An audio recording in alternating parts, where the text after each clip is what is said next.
We are talking about LLCs and whether you should be putting multiple rental real estate houses in one LLC or whether they should be in multiple LLCs or how all of that should look. This is a very common question I see in some of the investor forums I'm at. It's something people often pull me to the side in the back of a room when I'm speaking at an event or when I'm attending an event. People will see my background as a business lawyer and they'll say, hey, Shawn, what should I do with these LLCs? Today, I'm going to give you some ideas, some tips, and some thoughts on how to analyze this issue because there is no one clear answer. And anybody tells you that there's one clear answer, one simple rule, is really oversimplifying things. This is really something you need to think about and probably have a discussion with your business lawyer.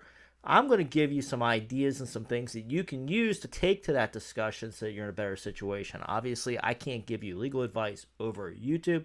That is something that happens between an attorney and a client in a private setting, which I do with my clients. But here we're just giving you general principles and ideas. And then, the people I work with privately, we take a more holistic approach. I understand their situation. We weigh and balance, and I give my advice. Can't really do that here, but I can give you a lot of tips and ideas. So let's just jump into it. No one answer, right? It's all about the considerations, and today I'm going to lay those out for you. Now, the first thing we need to understand is that there's a cost to each LLC, and there are real costs with having multiple LLCs. It starts with filing fees. You're going to have to pay to file each LLC. There's no way really around that. But then there's also generally going to be annual fees with an LLC, and that's going to be a couple different things, right? It could be a state fee. A lot of states have an annual fee you're going to have to pay into the state just to keep it alive, and that can go in different ways. Sometimes an explicit fee, like in Florida. Sometimes it gets attached to a tax that you have to pay, and you have to pay to file that tax return. In one way or another, there are fees, and then a lot of times you have to have a registered agent. Particularly if you use an LLC that's not in your state, or you want to keep your addresses private or keep the LLC name separate from yours, you're going to end up paying for a registered office and registered agent.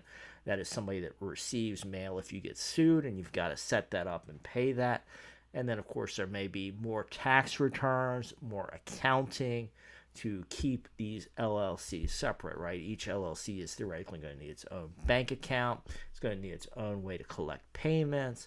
That's got administrative fees. You're generally going to have a minimum balance in each bank account.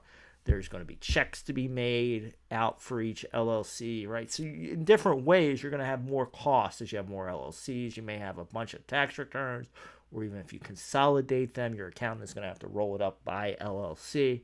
So more LLCs, more costs. That's just a general principles, right? But you can think of each LLC as being a firewall. And if the LLCs are hopefully done correctly and barring unusual circumstances, courts are unpredictable, can't guarantee what the outcomes are going to be. But in general, each LLC should act as a firewall that keeps liabilities from going into the LLC, that is your personal claims taking over your investment properties, but more importantly, the other way, claims at the investment property, somebody gets injured, somebody gets hurt, something gets done wrong at the property, hopefully is not going into your personal assets, right? That firewall is going the other direction too, to keep people doing business with the LLC from getting to your personal assets, right? We've got a firewall. Each LLC is a firewall. So more firewalls in general is generally a good thing, but there's the administrative cost. So a lot of this comes down to doing a cost-benefit analysis. And let me give you some key considerations for doing that cost-benefit analysis. First, you need to look at your numbers, right? What are you making off these properties? And is it worth setting up that cost, right? And now, if you're renting out multi-million-dollar properties, the $300, $500 in state fees you might pay in a year, the registered agent fees, the additional tax returns, maybe not a big deal if you're bringing in $20,000 a month in rent off a single property, right? That single property may well get its own LLC. A lot of people deal with smaller properties, $50,000, $60,000, bringing in $1,000 a month, $1,500 a month. Well, now you're starting to get into a bigger percentage of your income going to protection, right? And at what point do you start making other decisions? Of course, insurance is part of this analysis too. Do you have insurance? Do you trust your insurance to be that firewall if the LLC firewall is not there? So a lot of this comes down to your risk tolerance, right? Do you tolerate a lot of risk?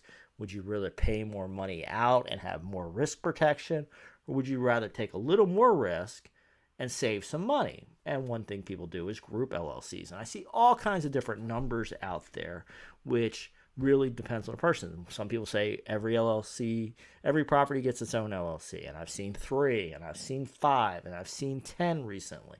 How many properties go into a particular LLC? And I think that really depends on you, your situation, and what you see there, and whether you want to pay these costs, whether you want to administratively deal with that, right? Some people are very good with administration. They have no problem having 10 bank accounts, 10 logins, checking all 10 bank statements every month, collecting money to 10 different bank accounts, paying bills out of 10 different bank accounts. Some people think that's fine and it's very easy for them. Other people would get driven crazy by dealing with that, right? You've got to decide where that balance is along with the cost. So those are some key considerations for you. I've run through this many times with both clients and both people who have just been in rooms when I'm speaking, or people have taken me to the side and asked me. So I'm very familiar with these issues, but I don't think there's any one answer. And I think anybody that tells you that there's one answer is probably oversimplifying it. Now you see a little more of the complexity with it. You can put these things into consideration. Sit down with a lawyer you trust. Hopefully get to some answers. All right, folks, got a library of videos here on the channel. People have been checking them out. Go check out some other videos. Maybe drop me some comments. Let me know what you want to see in future videos. And I look forward to hearing from you soon.